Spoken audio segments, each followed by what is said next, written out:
Delight IAS पर आप सभी का एक बार फिर से बहुत-बहुत स्वागत है।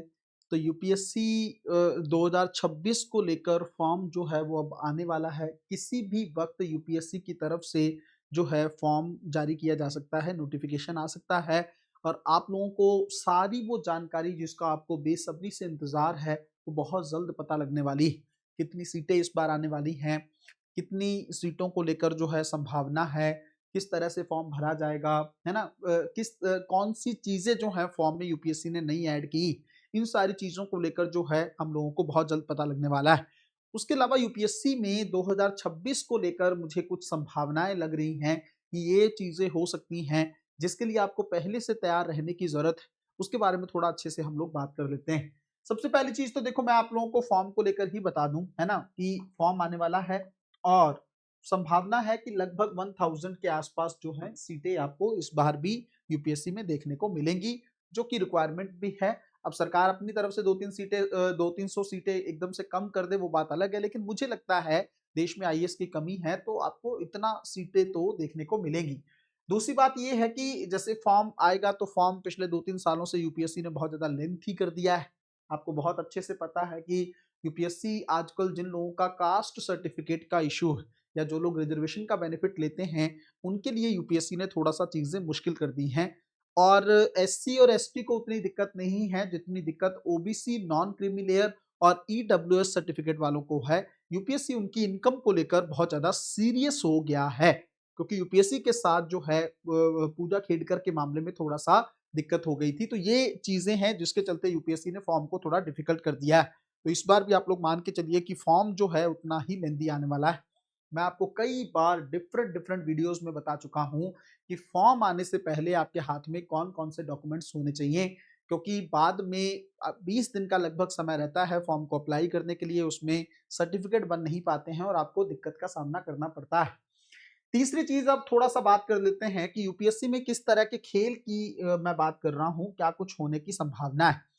सबसे पहली चीज तो आपको बताऊं कि आंसर की इस बार आपको मिलेगी, है ना? प्रोविजनल आंसर की मैं उसको कह सकता हूं, यूपीएससी ने भी वही नाम उसका दिया है। सुप्रीम कोर्ट में यूपीएससी ने कह दिया है कि मैं इस बार पेपर होने के बाद प्रोविजनल आंसर की जारी करूंगी, है ना? प्रोविजनल का मतलब क्या होता है, उसके अंदर कुछ करेक्शन हो सकती हैं। मोटे तौर पे आपको पता लग जाएगा कि आपके सवालों के क्या जवाब हैं, करेक्शंस उसके अंदर हो सकती हैं।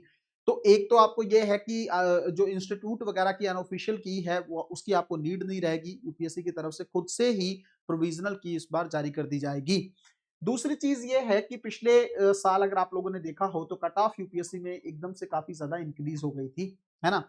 कट ऑफ अगर आप देखेंगे पेपर बहुत डिफिकल्ट था, लेकिन सीसेट थोड़ा सा इजी होने के चलते थोड़ा सा कट ऑफ में इंप्रूवमेंट देखने को मिला था।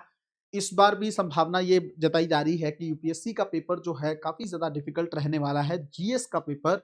और उसी के कंपैरिजन में लास्ट ईयर जैसे सीसेट को यूपीएससी ने थोड़ा सा इजी कर दिया था, जैसे 29 सवाल पूछे गए थे सीसेट में कॉम्प्रीहेंशन के, उसके चलते लोगों के लिए आसान हो गया था सीसेट को क्वालिफाई करना। इस बार जो है सीसेट थोड़ा और दिक्कत करने वाला है और कॉम्प्रीहेंशन के सवालों की संख्या इस बार कम हो सकती है, फिर से ये संख्या 27 के आसपास लिमिटेड हो सकती है। 27 से 28 सवाल कॉम्प्रीहेंशन के इस बार आप लोगों को दिखने वाले हैं। एक चीज ये। तीसरी चीज ये है बच्चों कि जो यूपीएससी सवालों को गलत करने वाला गेम करता था, वो इस बार संभावना उसकी कम हो जाएगी। क्यों? यूपीएससी को प्रोविजनल आंसर की जारी करनी पड़ेगी और इसके अंदर अगर उसने सवाल का आंसर गलत दिया तो जो करेक्शन इनवाइट की जाएंगी और उसके अंदर यूपीएससी की थोड़ी सी किरकिरी हो सकती है। इसलिए यूपीएससी नहीं चाहेगा, क्योंकि देखो पहले और अब में बड़ा फर्क आ गया है। पहले क्या होता था, आंसर की आपको 1 साल के बाद मिलने वाली है। ऑफिशियल आंसर की पूरी कंप्लीट आंसर की तो अभी भी लास्ट में ही मिलेगी, लेकिन प्रोविजनल आंसर की का स्ट्रेस यूपीएससी पे बढ़ गया है, इसलिए यूपीएससी को अब सोचना होगा कि मैं अपनी तरफ से कम गलतियां रखूं।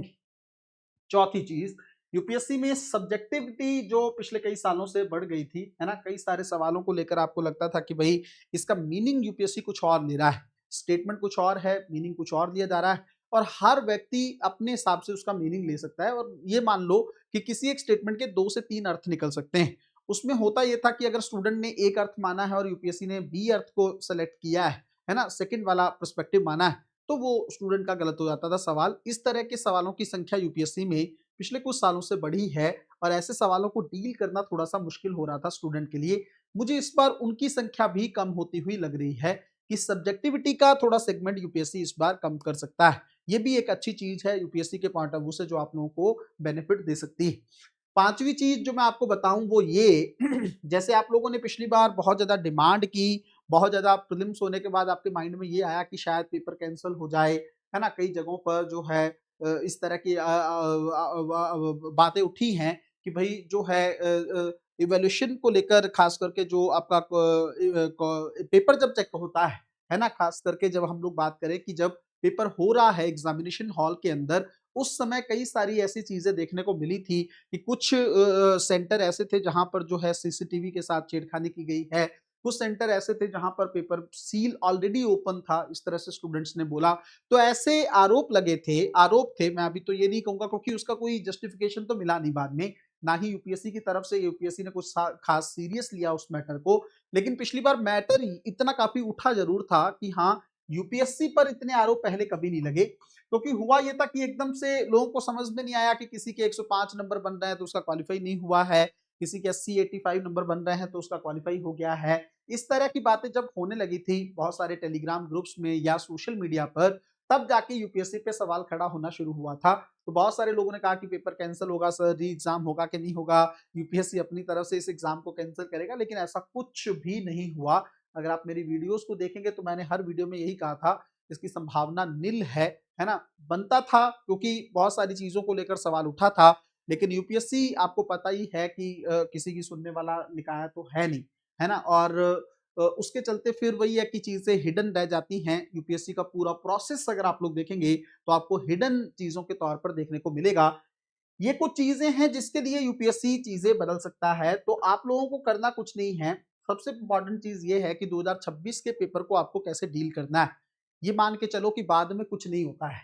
जैसे बाद में क्या होता है ना, जो लोग फेल हो जाते हैं, तो फिर वो तरीका ढूँढते रहते हैं किसी तरीके से एग्ज़ाम दोबारा देने का मौका मिल जाए, तो उनको एक दिक्कत रहती है। तो इसलिए आप पहले ही मान के चलिए कि 24 मई को जो पेपर होगा, वही पेपर अंतिम होगा और उसी को आपको ध्यान में रखकर तैयारी करनी, उसी दिन अपना बेस्ट परफ़ॉर्म करने की कोशिश करनी है।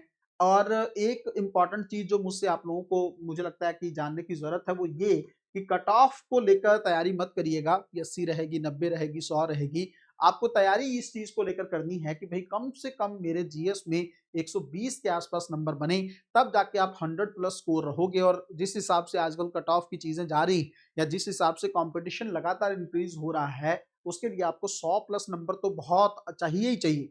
जो प्रोविज़नल आंसर की यूपीएससी की तरफ से आएगी, उसके अंदर आपको 100 से ज़्यादा नंबर आपके बनने चाहिए। तब आप कह सकते हो कि आपका यूपीएससी में प्रीलिम्स इस बार निकल रहा है और आप रिजल्ट का वेट किए बिना मेंस एग्जामिनेशन की तैयारी कर सकते हो। तो इन चीज़ों को लेकर थोड़ा ध्यान रखने की ज़रूरत है। मिलते हैं अगली वीडियो में, तब तक अपना ध्यान रखें, अपनी पढ़ाई को बहुत अच्छे तरीके से करते रहें। बहुत-बहुत धन्यवाद।